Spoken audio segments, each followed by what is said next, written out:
All right, welcome back to Inside the Red Zone. We got a little guest with us today, Flacco City. In the building. Zoo. Sebi wasn't able to make it today, so we're going to raw dog it without my dog. Pause. Pause, no diddy. Yeah, let's go ahead and jump right into it. Did you watch the Buffalo and Ravens game? Yeah, definitely watched that game. It was a very good game. I've got players on fantasy football from the Ravens. You might know the guy, Derrick Henry. Mm-hmm. Got him on my squad, so I was definitely watching.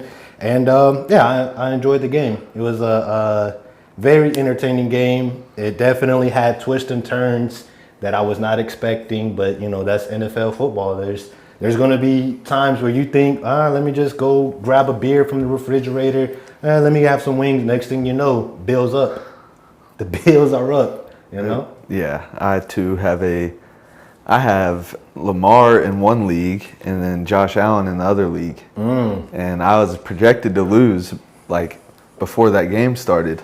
Yeah. And then Lamar just started eating it up, and then I started winning in this league, and I was like, all right.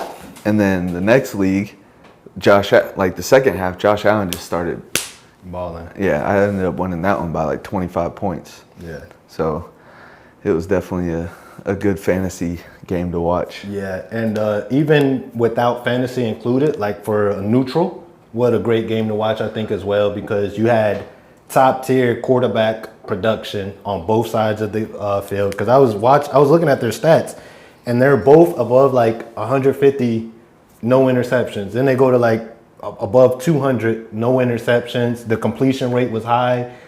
It was honestly some very good looking football. Absolutely. And I think, obviously we have the four horsemen in football. Right now it's Mahomes leading the charge, no questions asked.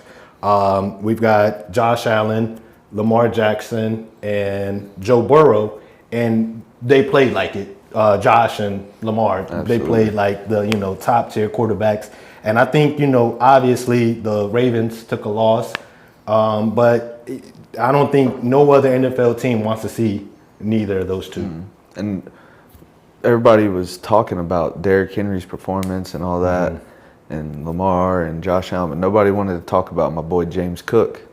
The receiver? No, the running back. The Bills running back. Yeah. I mean, he had a hell of a game too. It was like you had Lamar and Derrick Henry just absolutely going off, and then you had Josh Allen and James Cook going off. It was ridiculous, man. It was fun to watch. It was, and of course, the big story from the game was the last 5 minutes, where Buffalo, if I'm not mistaken, they were down 15. Are you talking about when DeAndre Hopkins caught it? Oh, yeah. That's to start it. Yeah. That's the start to push them up, I think. I don't remember the score exactly. I think they went up 15 with that. Okay, yeah. And that's when the fan slapped Derrick Henry's helmet and Lamar Jackson's helmet. Yeah, and then you saw the fan, I don't know if it's real or not. He might just be trolling, but he's got a neck brace on, and he's apologized. Because Lamar's the one to push him back, which is understandable. Yeah, like you can say a good bit. You can't say whatever you want. You're gonna get thrown out. But you're gonna talk your smack. You're gonna talk your shit. And players have to be able to handle that, like tough skin. Like that's part of the reason you're getting paid millions and millions. You can say some things, but when you start physically, touching them, no matter how hard it is, you're saying, well, I slapped him on the helmet. I'm going to tell you, when I played football many, many moons ago, not only did I not like to tackle people because I would get a headache, when people, hey, good catch, boy, slap my helmet, I was like, okay, you don't ruin my whole drive just now. Don't do, because I get headaches easily. So I'm like, you're ruining it. You're ruining it. Exactly. Like everybody is always like, what's wrong with you? This man slapped my helmet. I got a headache. But so you can't do that as a fan. Even I think, was it that game? There was another NFL game where they're throwing the green, does, and you can't do that as well. Like just that was the Vikings and Bears game. Okay, yeah, we're gonna get to that later too. But yeah, you gotta just keep it professional. Like now, we'll say what I do like, because that was the Bills fans, right? Is when it snows and they get to throw snowballs. Because that's weather. Yeah, that I feel like that's like a curveball within itself. Like, well, the good Lord provided this here ammo. I got to use it. Absolutely. I got to use. So, yeah, I think that catch, DeAndre Hopkins. How old is he? He's mid-30s. Mid-30s. Maybe high 30s. Yeah, and catching that ball like that. And I always think about his mother being blind. I mean, and it's just us. You know, I'm like, your son is so talented, and I don't know if what her situation was, but I'm just like, I wish you could witness this greatness. Yeah, for real. Like, because that probably man, the best hands. Him and Odell Beckham, probably two of the best raw hands the league has seen. Yeah.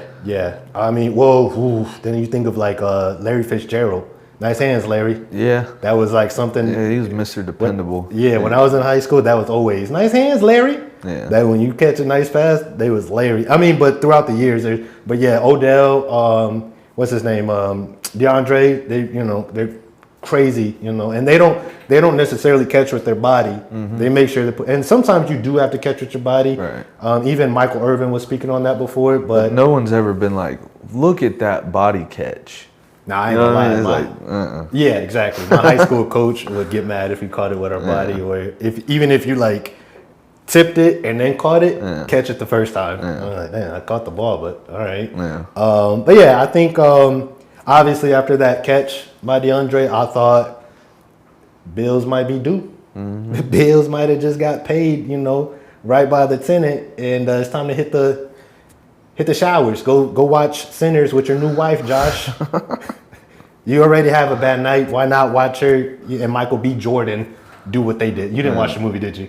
There's a scene where Michael B. was being aggressive in that in her end zone. But it's a movie. But still, like, come on now. But I thought for sure after that it was kaputs.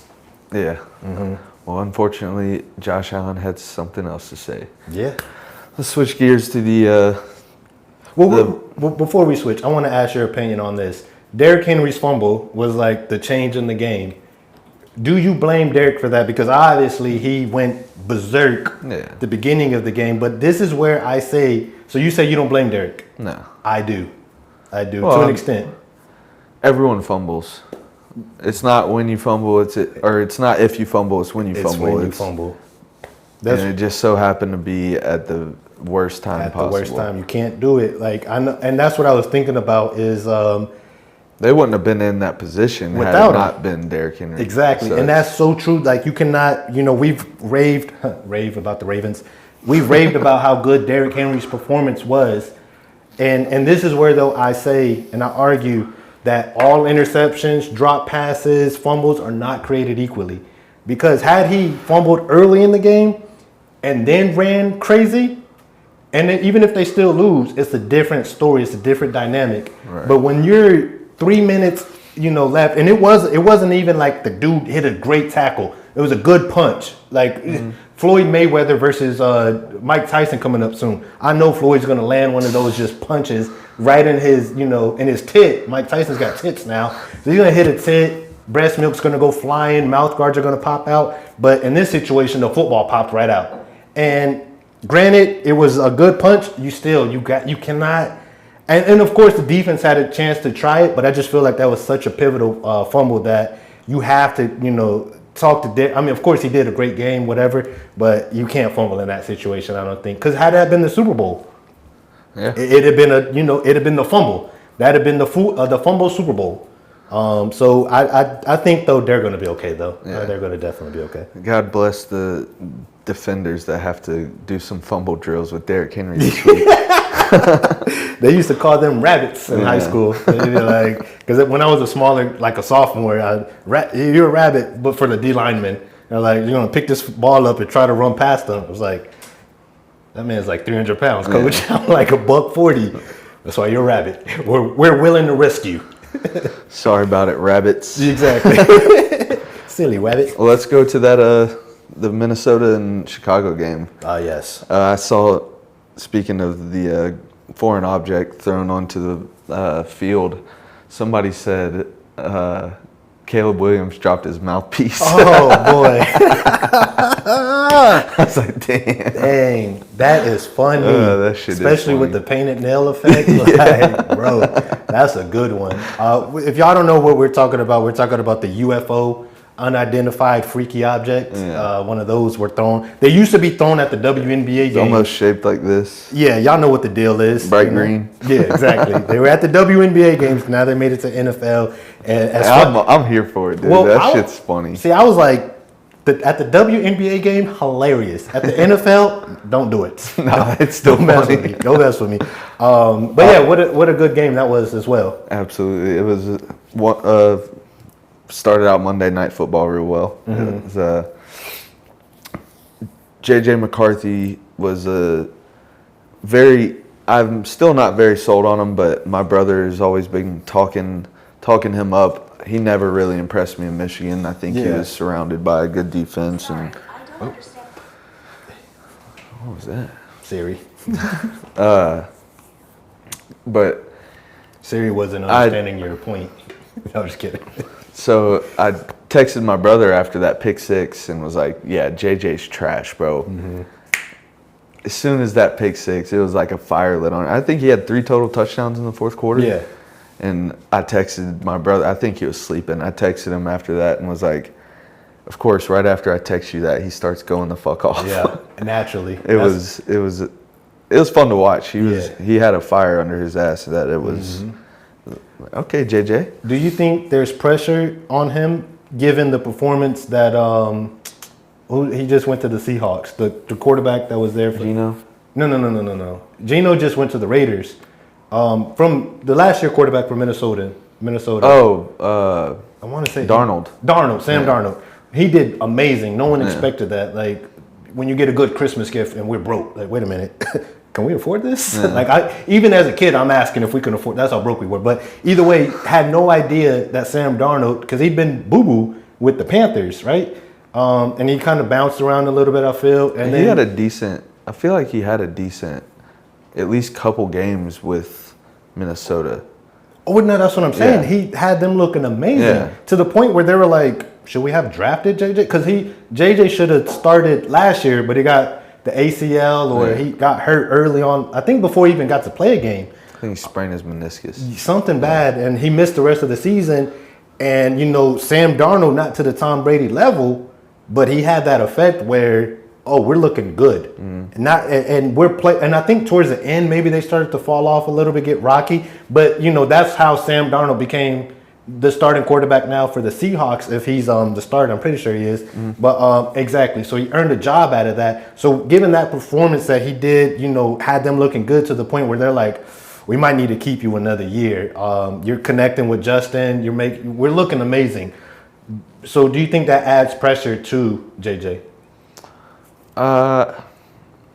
I could see absolutely, but I don't really know how JJ is as a person and his mindset, but I can definitely see that adding pressure to somebody because it's not the quarterback is going to be the problem if there's a problem. You know what I mean? For sure. Because that's the only thing that's really changed. So if you look at it like that, yeah, there's definitely some pressure there. There's some pressure. I know when I played any sports, when anybody in the same position as me, I'm cheering for my team, don't get me wrong, but I'm also like, can we win and you do bad? Let's just be, because the better you do, the more pressure that is on me now. So, but JJ, when he was at Michigan, they won the championship that year, right? So maybe he's used to this type of pressure. I think Michigan, given their history and their catalog of players, not only do you have that pressure and you survived, you won the national championship.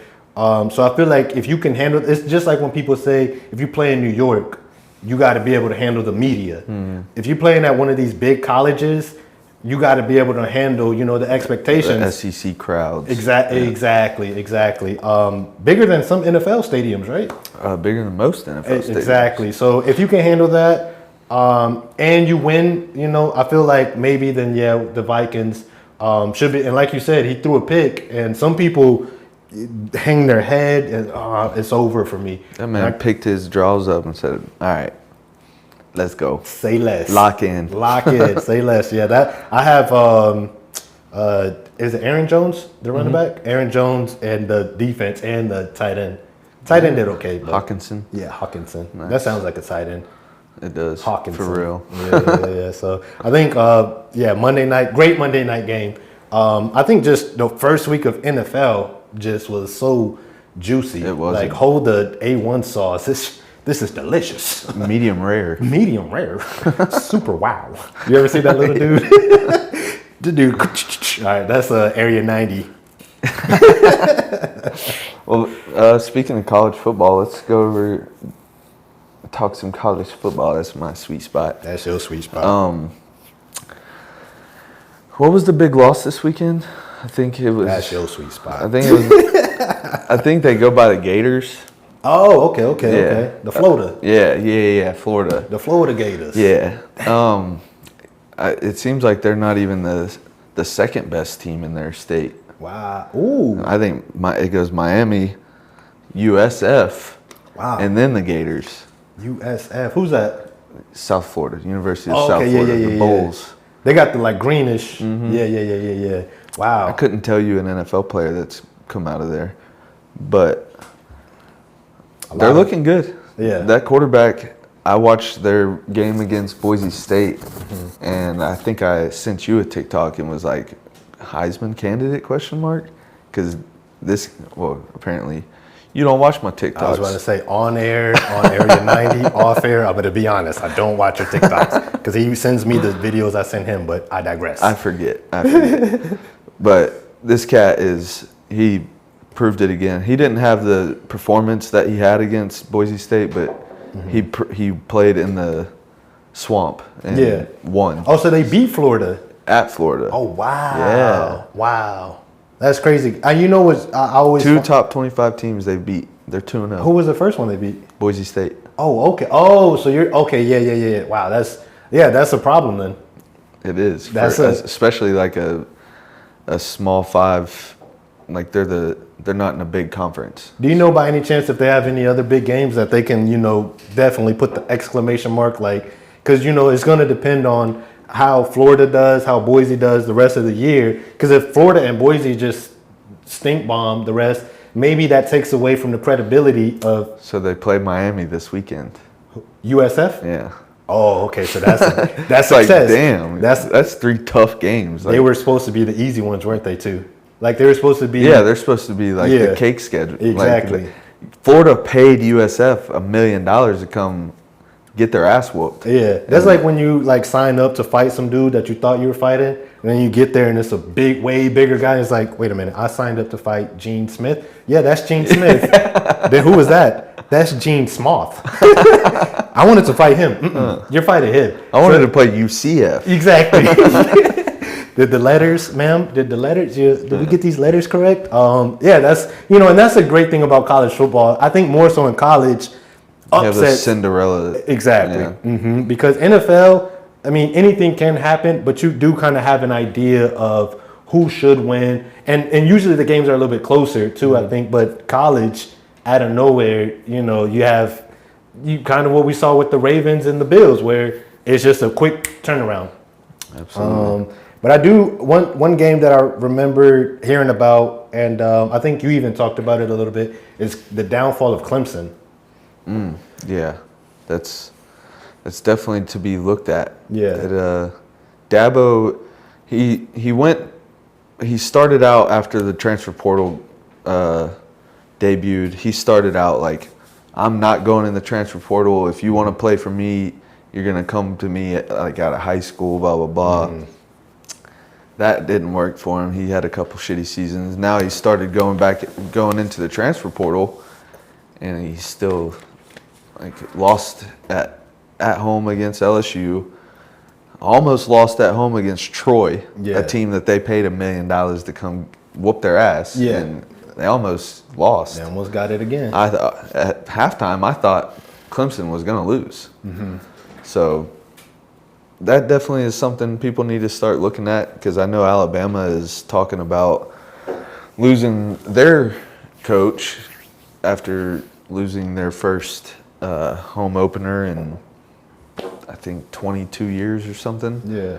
So I don't know if Dabo's the answer, because that's a question. And I just don't see, like, you fire Kalen DeBoer, who are you going to get? Because I don't think Dabo's the answer that you're looking for. Yeah. So When you're talking about Alabama, did you see that lady that got interviewed? And they asked her this is like a week ago when the Powerball was still like $1 billion. Someone won it. Shout out if you want to send something. Cash App here. No, I'm just kidding. But they asked her, what would you do with the money you won? She said, well, first I get rid of the Alabama coach and get someone in there that knows what the hell they're doing or something. I'm like, yeah, like when you have such a big program, and people's been following this team for years, you have to deliver. You can't lose to the teams that you're signed up to beat. It's almost like those small teams are just happy to get some photos for the gram. I got to play. Exactly. I got to play Florida. This guy's going to the NFL, and now you're losing to that team. So of course the fans, the players, the program is gonna questions. They're not in the business to, like, they already got rid of. I don't know. Well, Nick Saban left. So it's not like, they're holding on to a legacy. Right now, it's either go or go home. I feel like, because there's too much pressure. there's a standard at There's Alabama. a standard. And right now, we don't have time to, like, grow with you. You better get the wheels rolling quick and, move this football program in the direction we need it to go. I think there's a new Alabama in town. Go Dogs, baby. Yes, say. But that's going to wrap up our episode today. Thank you for joining us. Give us a follow. Also, go check out Area 90 podcast Yes, on sir. TikTok. Follow my boy Flacco City on Instagram. And we'll see you next week. Peace. Okay, goals and touchdowns, had to add a home run. When it comes to this, I come through in the clutch.